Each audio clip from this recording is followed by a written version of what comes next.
There we go, looking slick, eh? It is nice to get rid of that mullet, definitely.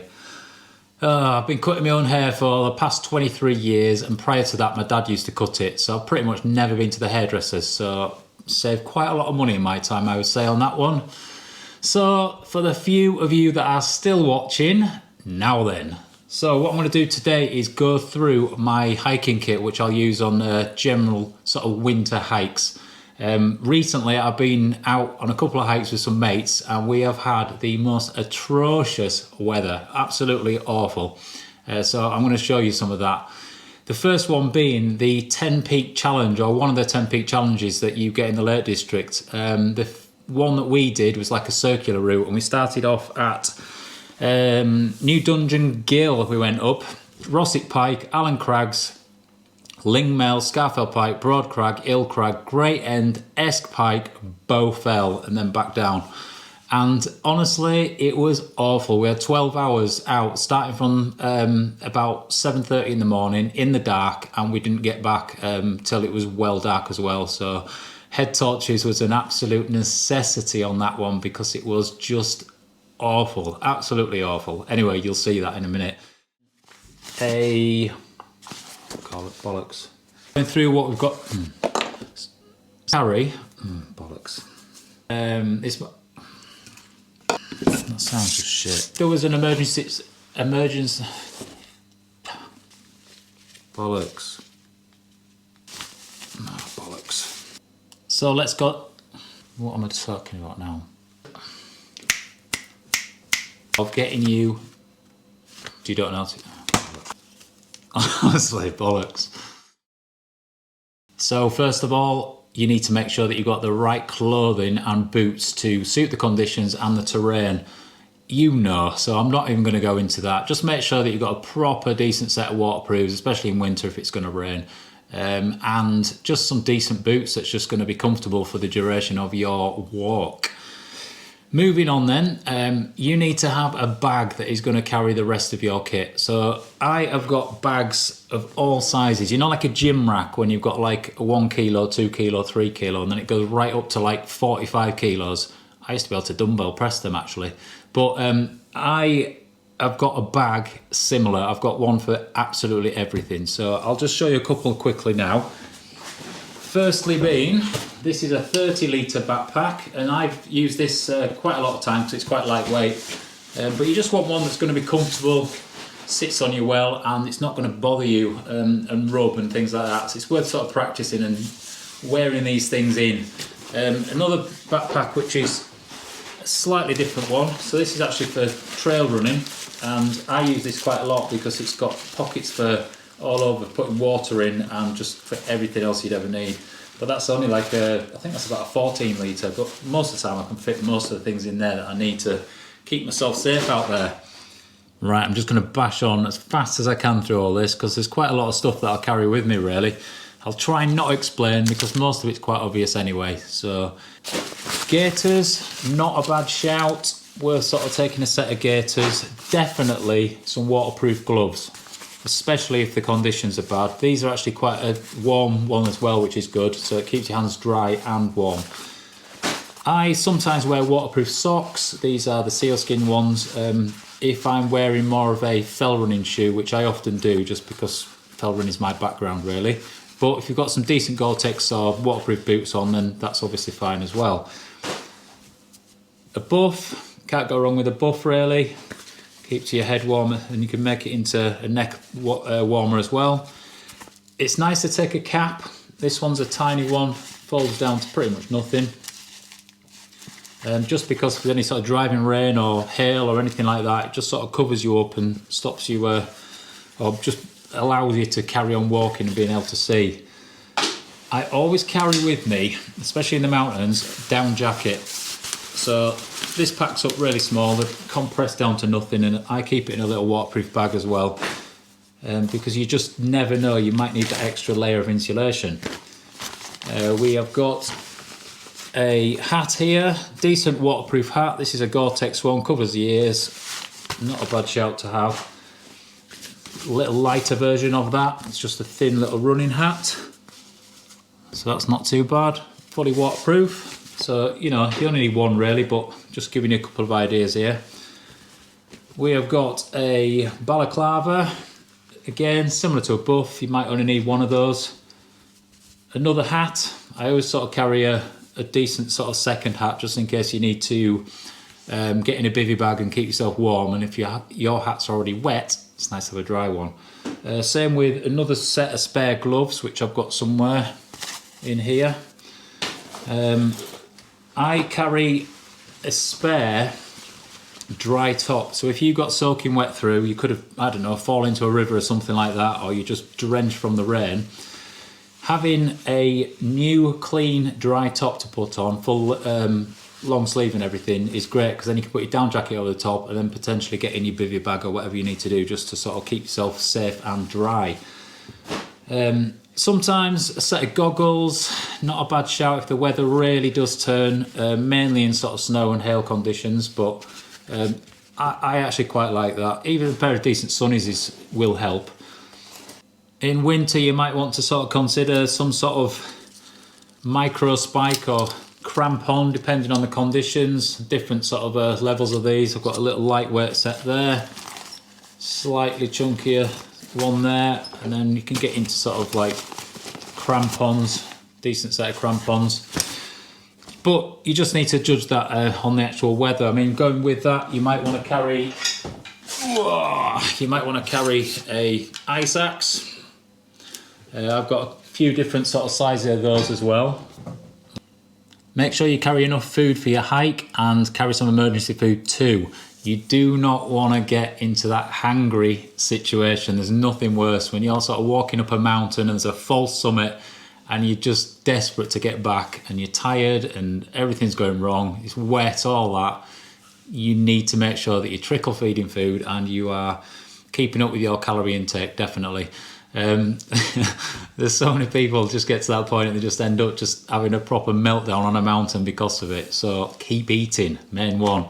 Water wise, carry some water in some sort of like bottle, and then there's another one.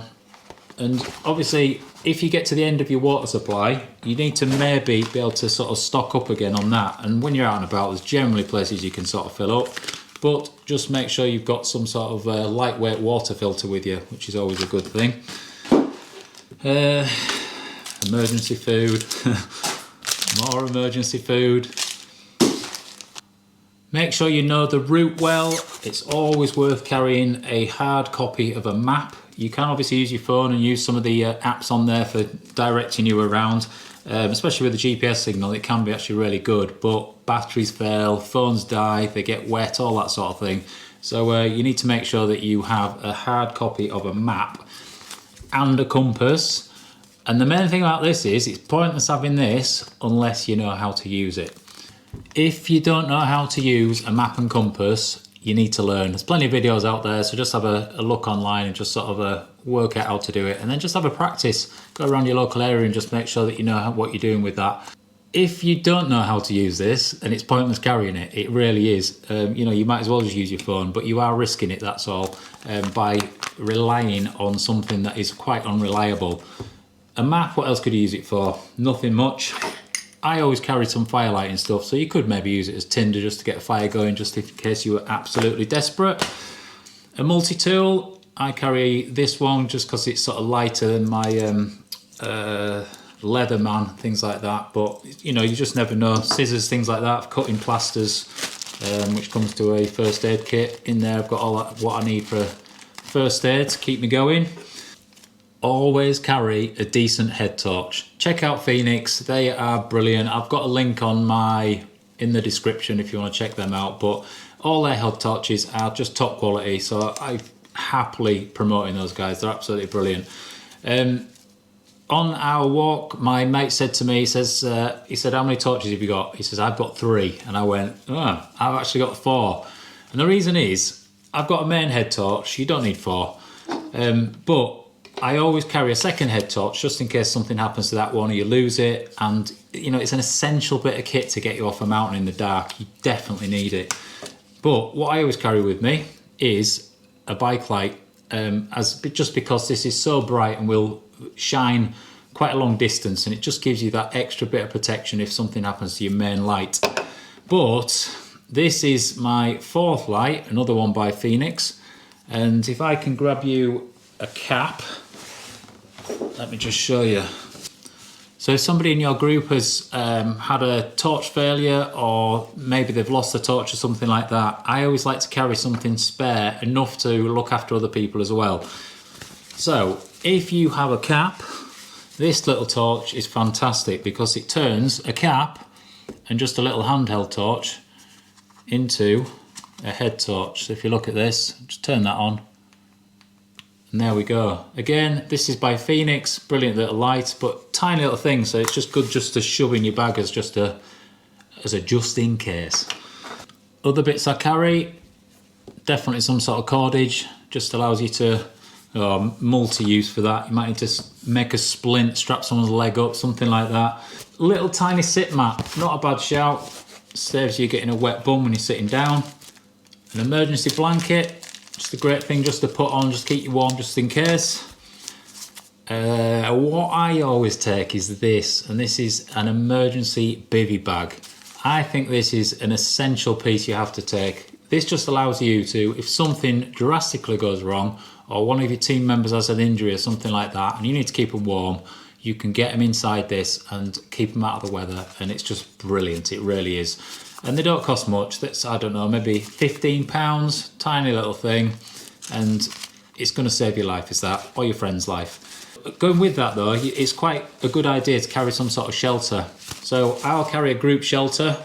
This is a 2 to 3 man one, which I think is brilliant because you can have 2 people either side of this, and then maybe your injured person in the middle, so you can deal with the injury, sort that out in the dry and get out of the wind and everything like that. So not bad. This, another shelter, a tiny little tarp, just enough that you can wrap around you, make yourself a tiny little shelter just to get you out of the rain mainly. Always carry some ID, because then at least, especially if you're on your own, people will know your name and they'll know something about you and have a way of finding members of your family or friends or something like that. Finally, I have a battery pack.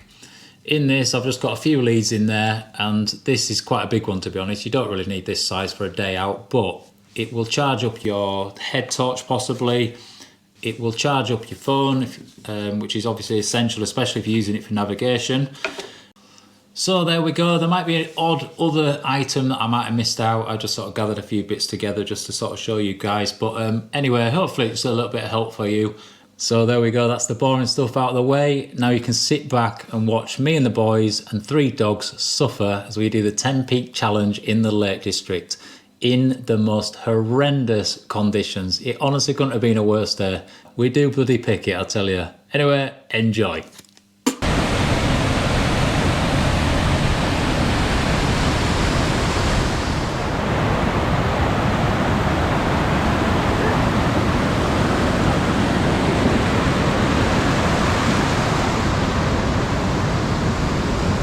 Nice and dry.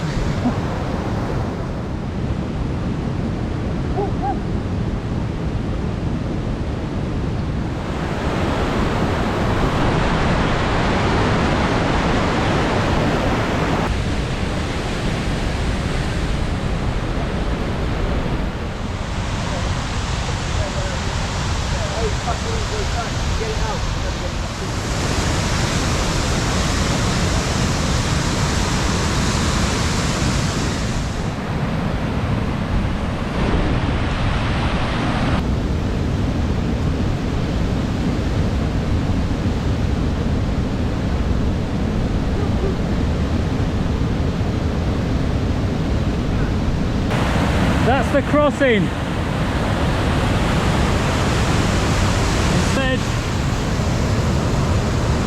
walking up here.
Good save. Oh, next dog's going for it.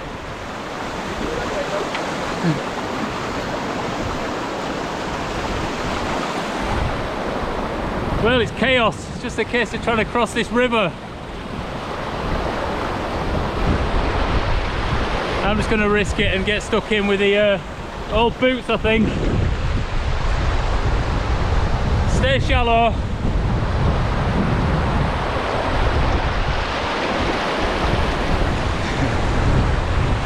Right, let's see if these boots can actually keep me dry. Do this quick. Ah!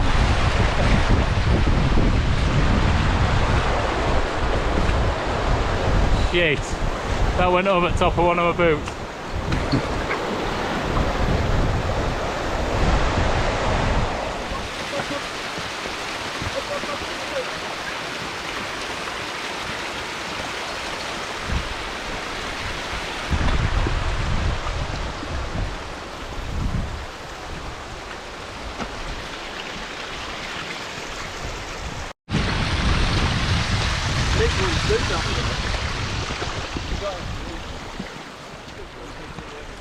Well, so far we have walked up Stickle Gill, up towards Stickle Tarn, and then now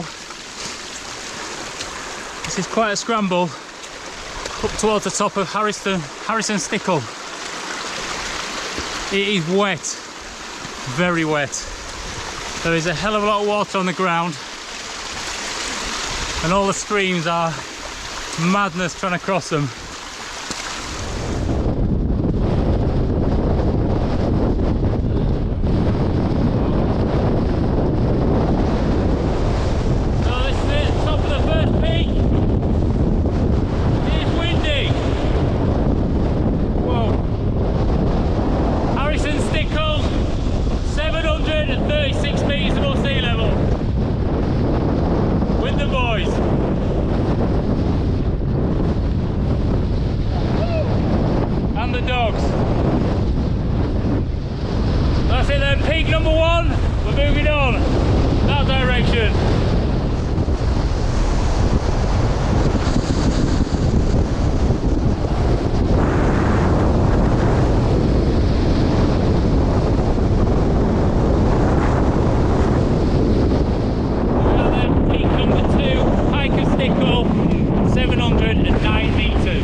at peak number 3, I think, which is Scafell Pike. It's nearly 700 metres, I couldn't tell you exactly what it is, but anyway, weather's same, claggy, can't see where you're going basically.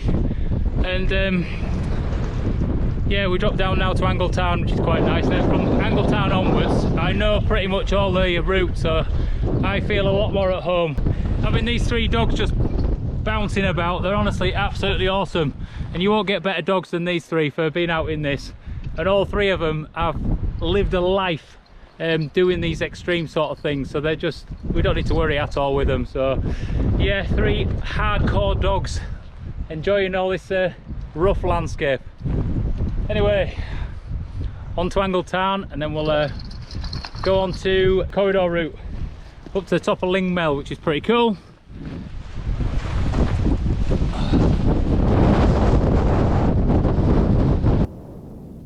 So here we are, 3 pretty hardcore dogs. We have Blue, Boo and Otto. To go with that, 4 pretty hardcore blokes.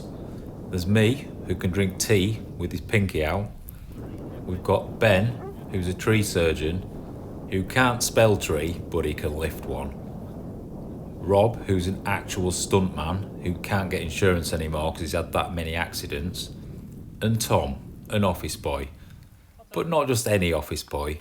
He's saved someone from the summit of Mont Blanc, and he's slept out more times than a sheep.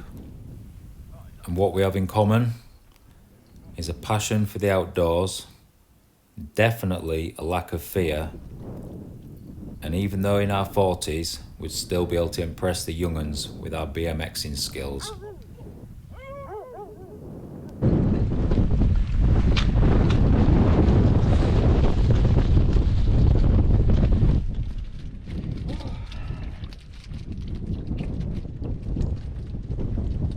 Makes a difference, doesn't it, being behind here? Yeah, we're at the cross shelter at Esk House, I think. It's quite close to the place that I camped in the snow, really. But we're just taking a minute out of the weather, which it's taking the wind off us, but it's still just persisting it down. So absolutely sodden through all of us. But quick bite to eat, and we're going to continue on. We're currently on, let's have a look, 12.5 kilometres we've done. Feels longer than that, really, doesn't it, to be fair? But it's just been bog trotting all the way, so we're absolutely knackered, really. So yeah, probably nearly halfway. Plenty more to do, and all the big ones are coming up. So the next one's Alan Crags, spelt my way, A-L-L-E-N, which is just fairly close to here, which is an out and back, and then we're back down to Sprinkling Tarn, and then on to the big ones after that.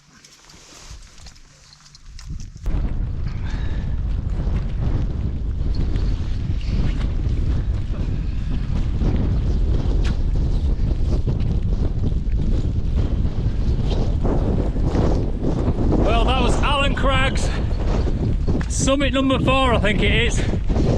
I'm losing track, and because it's an out and back, we're not sticking around, straight back off on to the next one, the long drag up the corridor route.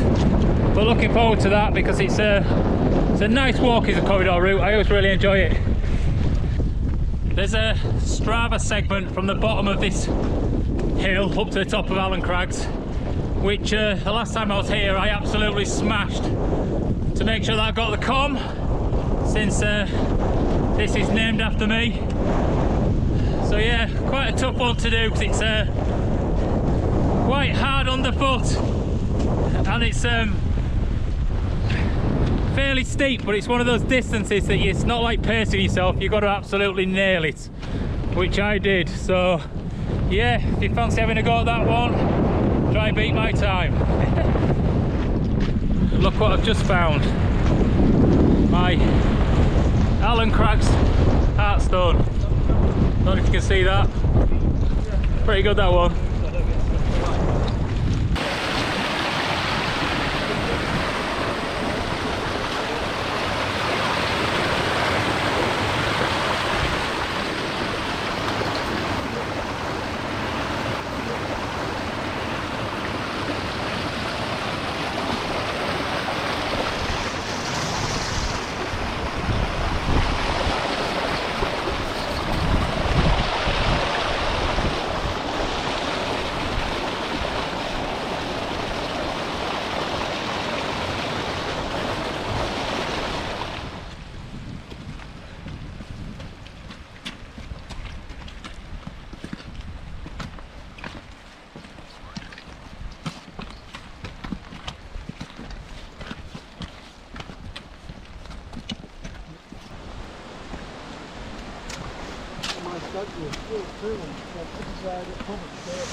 We've just stopped for a bite to eat, and we're considering turning it into a 9-peak challenge rather than 10-peak.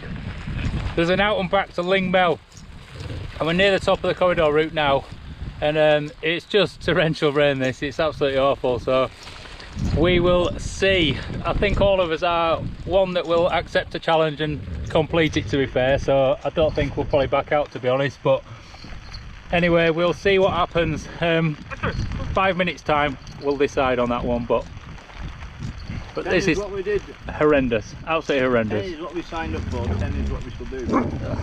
There you go then, 10 it is. Shut up. Quiet. Hey Bluey. So nearly 12 miles in, this is the top of Lingmel, and I've got to say that is just quite a horrible drag, that, purely because we are having to go back the same track now, so mentally it's not very good. I prefer loops. But yeah, we're all feeling now, getting a bit tired, but we are 12 miles in. This is when the pleasure starts. Your pleasure? Yeah. Yeah. Pleasure and pain. To be fair though, there's not a worse day you could have done this. You know, a bit windier might have been worse, but it's horrible, isn't it? Absolutely horrible. Even your snowy day would have been better. Oh, I prefer it in snow, definitely. Yeah. Here we are, the last few steps to the top. The highest point in England, Scafell Pike. And that was very hard getting up there in this weather. Let's get on top of here, eh? And this is the point where I pitched my tent and slept tonight on this summit platform. What a night that was, absolutely awesome. Yeah, that was a tough one. I got my heartstone though, that's the main thing. Yes, so from here, at least we're high now. It undulates across the top to Great End. So we've just headed off the back of Scafell Pike, and now we are heading towards Broad Crag, along the top to Ill Crag, and then Great End just to finish there. And I think that will be 7, 8 and 9. And then the final one, I think, is S Pike, to make this the 10 peak challenge. And I tell you what, today it's been bloody challenging. It really has. This weather is atrocious.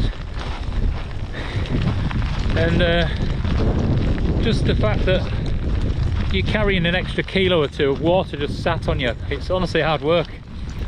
Everything's just awkward to do, awkward to get your things out of your pockets. Cold, can't stop for long because, you know, through all these nice expensive jackets that we've all got on, they're still leaking. Like, you know, this jacket, this is wet through now, and Tommy boy there's got the exact same jacket, 400 quid, brand new, and he's starting to get a bit of water penetrating that as well. So it just shows you, don't matter what you've got on really, don't matter how much money you spend on it, it still has a failure point, definitely.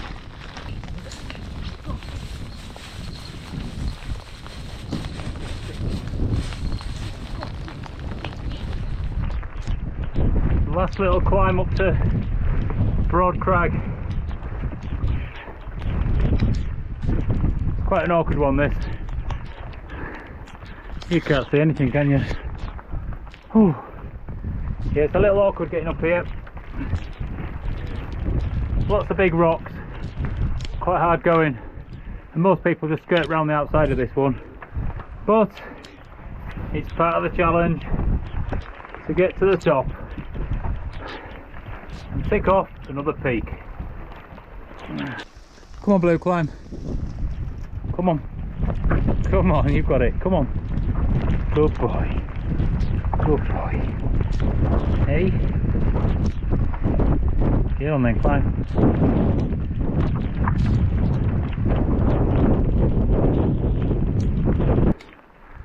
Here we are, the top of Broad Crag, and it's just a rock field everywhere. Absolute nightmare to navigate this. Really difficult to get over. So yeah, a bit of a climb up, and a bit of a climb back down again. Hill Crag, you have to go a little bit off the main sort of path to get to it, but it's not too far off, which is good. But it's still wild. It's about coming up 4 o'clock now, so you can see it's getting dark. But yeah, head torches will be on very soon.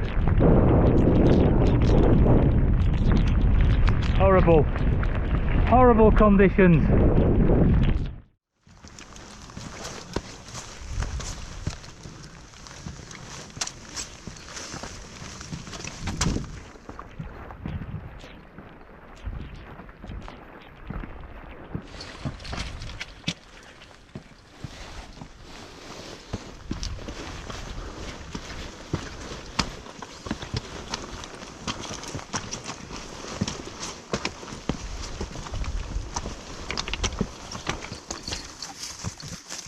Hey Bluey dog.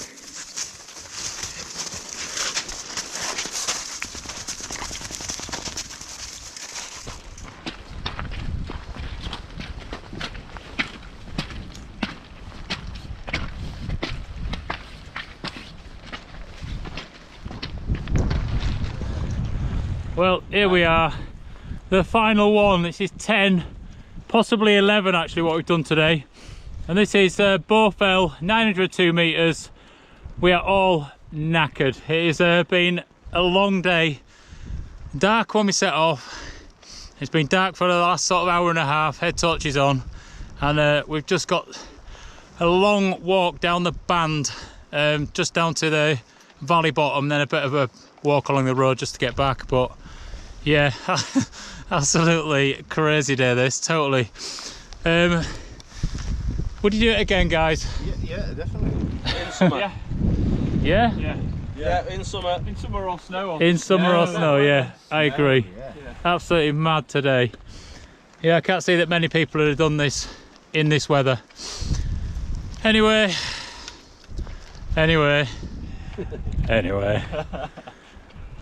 Let's get ourselves off this mountain and to the pub for a beer and a nice steak pie or something. I think we've been dreaming about it for the last couple of hours, so let's skedaddle, boys. All I want to use is the word anyway. Every time. Anyway, here we are back at the Stickle Barn pub after that treacherous day out in the rain for 12 hours. It was just over 12 hours, I think. 20 miles just over, and it said that it was meant to be 14 miles, so never believe what you read. But yeah, fair challenge. 10 peaks. We sort of did 11 actually, but yeah, well deserved beer and a nice lamb burger we just had, which was absolutely awesome, so I'd recommend coming here. Really nice. But yeah, we're all knackered, absolutely jiggered. My legs are killing me, my feet are killing me. Ben's the same. Tom's just... I've just counted 20 peaks on my peaky thing. Oh, he's done 20 peaks. Yeah. He did some bonus 20 ones. Sharp bits. So that's 20 peaks. So Yeah. So, yes, it was a tough day, but we made it through, and now we're well fed. It's a case of driving home, so... Anyway. We'll see you another day.